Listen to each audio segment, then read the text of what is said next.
Assalamualaikum warahmatullahi wabarakatuh. Perkenalkan, saya Riana Lady Flara, saya dari UIN Sunan Gunung Jati Bandung, Prodi Pendidikan Fisika semester 7B. Pada kesempatan kali ini saya akan menjelaskan tentang flux magnet dan juga gaya magnet atau gaya Lorentz. Kita mulai saja. Nah, sebelumnya saya akan menjelaskan definisi dari flux magnet. Nah, flux magnet secara sederhana dapat didefinisikan sebagai suatu perubahan medan magnet di suatu posisi tertentu. Selain itu juga flux magnet dapat didefinisikan sebagai ukuran total medan magnet yang melewati suatu penampang tertentu. Nah, flux magnet juga sering disebut sebagai kerapatan medan magnet, ya. Nah, rumus dari flux magnet sendiri ini, ya, dimana flux magnet sama dengan B atau medan magnet dikali A. Nah, jika diketahui besar sudutnya, maka tinggal dikalikan saja dengan besar sudutnya. Nah, ini ilustrasinya. Ada sebuah bidang dengan luas penampang A. Di sini adalah garis normal dan juga ini adalah arah medan magnetnya. Di sini terbentuk suatu sudut, maka kita gunakan persamaan ini. Nah, di mana B adalah medan magnet, A dan A adalah luas penampang. Nanti disesuaikan, kalau misalkan luas penampangnya berbentuk lingkaran, berarti kita gunakan luas lingkaran. Kalau berbentuk persegi panjang, gunakan luas persegi panjang gitu. Jadi disesuaikan untuk nilai A-nya, untuk mencari A-nya. Nah, ini contoh soal tentang flux magnet.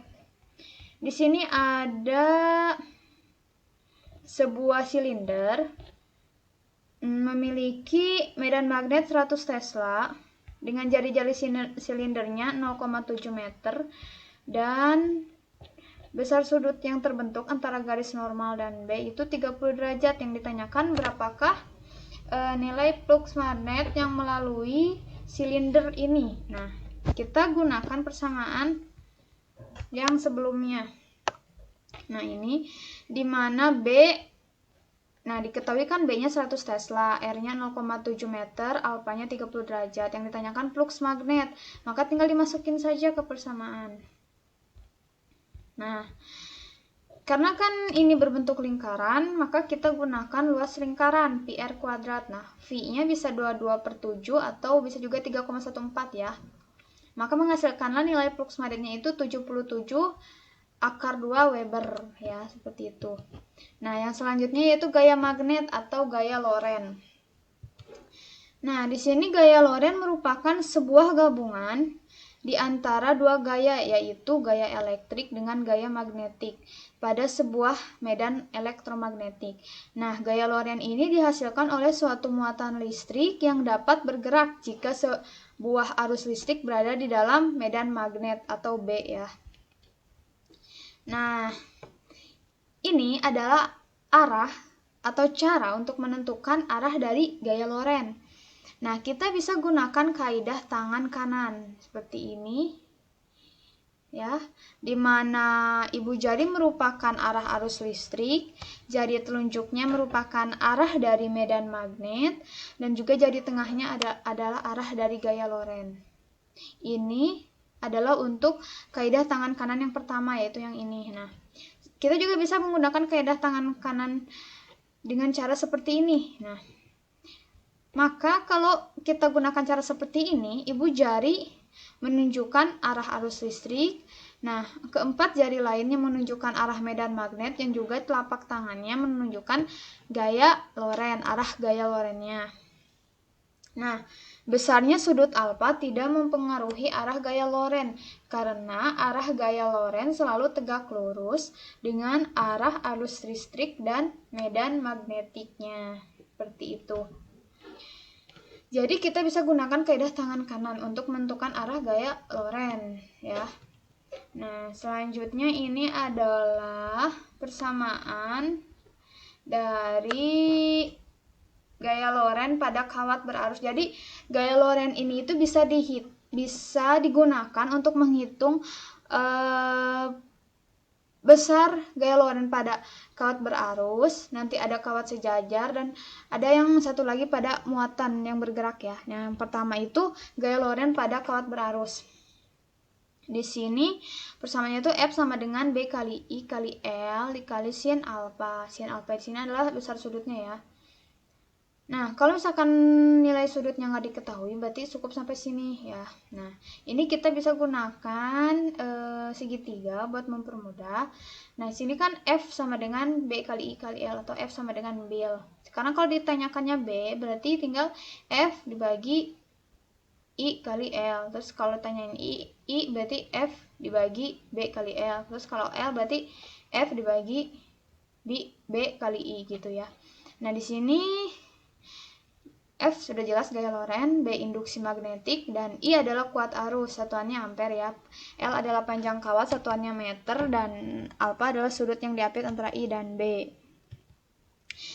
Nah, gaya Lorentz pada yang selanjutnya itu gaya Lorentz pada kawat sejajar yang berarus. Nah, di sini rumus gaya Lorentz-nya itu yaitu ini, dimana F1 sama dengan F2 sama dengan F. Nah,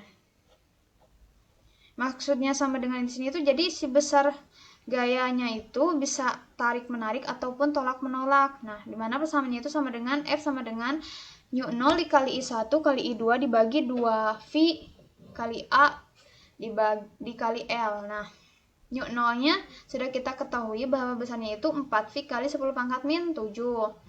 I1 berarti arus ke-1, I2 berarti arus kedua. Nah, ini L adalah panjang kawat, dan A-nya itu ada jarak antara kedua kawat ya, seperti itu. Nah, selanjutnya gaya Lorentz pada kawat sejajar yang berarus listrik ini, jika terdapat dua buah kawat yang diletakkan sejajar berdekatan dengan sebuah medan magnet, maka akan mengalami gaya Lorentz berupa tarik-menarik kalau arah arusnya itu searah. Nah, tapi kalau misalkan arah arusnya beda arah, maka akan mengalami tolak-menolak. Nah, ilustrasi sederhananya seperti ini nih. Ini ada dua kawat, ini kan arah arusnya sama ke atas ya, maka gaya Lorentz-nya itu akan tarik menarik. Kalau misalkan arah arusnya berbeda, ini gambar kedua ya, yang satu ke atas yang satu ke bawah, maka gaya Lorentz-nya akan tolak menolak. Nah, berarti di sini kan ada F12, yang ke sini berarti F21 ya, tolak menolak. Nah, ini juga sama, ini tarik menarik, berarti ini ke sini F12, ke sini F21, seperti itu. Ini merupakan ilustrasi dari penjabaran yang ini ya, untuk memudahkan. Nah, selanjutnya ada gaya Lorentz yang pada muatan bergerak. Nah, sebuah partikel bermuatan listrik yang bergerak dalam daerah medan magnet yang homogen atau yang sama ya, akan mendapatkan gaya. Nah, gaya ini tuh yang disebut dengan gaya Lorentz, di mana gerak partikel akan menyimpang searah dengan gaya Lorentz yang mempengaruhinya. Nah, ini untuk persamaannya di sini ya. Nah, ini untuk gaya Lorentz pada muatan yang bergerak. Nah, persamaannya itu F sama dengan Q kali V kali B kali sin theta, di mana Q ini adalah muatan dari gaya yang bergerak, satuannya kolom. V adalah kecepatan muatan, satuannya meter per sekon, dan sin theta adalah besar dari sudutnya. Seperti itu. Nah, F di sini itu selalu mempunyai arah yang tegak lurus dengan V dan B ya. Nah, selanjutnya dengan melihat rumus tersebut, maka bisa dipastikan bahwa gaya Lorentz ternyata tidak hanya dialami oleh suatu kawat, akan tetapi terdapat juga di dalam muatan listrik yang bergerak. Dan apabila muatan listrik Q bergerak dengan kecepatan V di dalam sebuah medan magnet B, maka muatan listrik tersebut akan mengalami gaya Lorentz dengan rumus yang sebelumnya yang ini ya. Nah, Nah, selanjutnya gaya Lorentz pada muatan bergerak ini ada juga ini untuk persamaan jika diketahui besar jari-jarinya ya. Kalau misalkan diketahuinya berarti elektron, berarti ini adalah jari-jari elektron ya. Nanti disesuaikan saja. Nah, jadi R sama dengan M kali V dibagi B kali Q. Nah, M di sini adalah jari-jari lintasan partikel dan M adalah massa partikel. V adalah kecepatan partikelnya, ini satuannya ya meter per sekon, dan Q adalah muatan partikel. Nah, ini contoh soalnya. Terdapat sebuah kawat dengan panjang sebesar 4 meter yang telah dialiri arus listrik sebesar 2 ampere, maka kawat tersebut berada di medan magnet 0,06 Tesla yang membentuk sudut 30 derajat. Yang ditanyakan berapa besar gaya Lorentz-nya. Ini tinggal kita masukin aja ya. Nah, diketahui kan I-nya 25 ampere, L-nya 4 meter, B-nya 0,06 Tesla, dan alfanya 30 derajat. Tinggal masukin ke persamaan. Nah, tinggal masukin aja ini mah.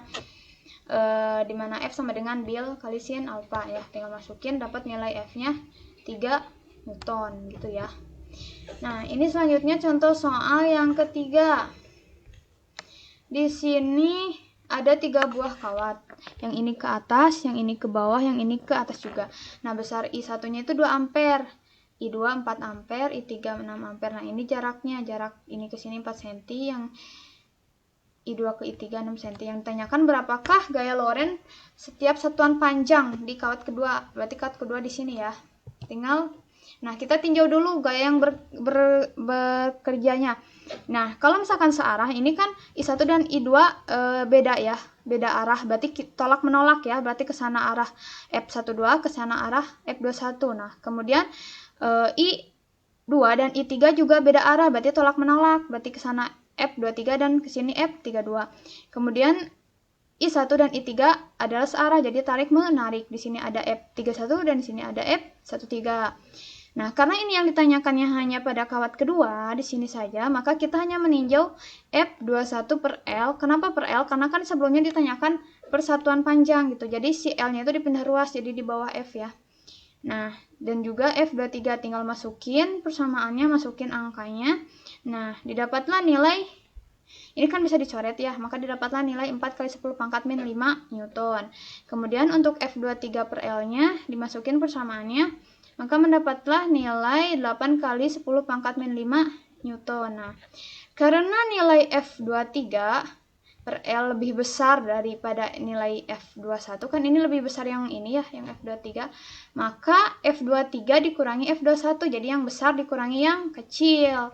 Nah, ini kan pangkatnya udah sama, udah min 5 dua-duanya, maka tinggal dikurangi 8 diambil 4, hasilnya 4 kali 10 pangkat min 5 Newton. Arahnya ke arah kiri ke sana, seperti itu. Oke, sekian penjelasan materi dari saya. Semoga dapat dipahami dan bermanfaat bagi kita semua. Kurang dan lebihnya saya mohon maaf. Wabillahi taufiq wal hidayah. Wassalamualaikum warahmatullahi wabarakatuh.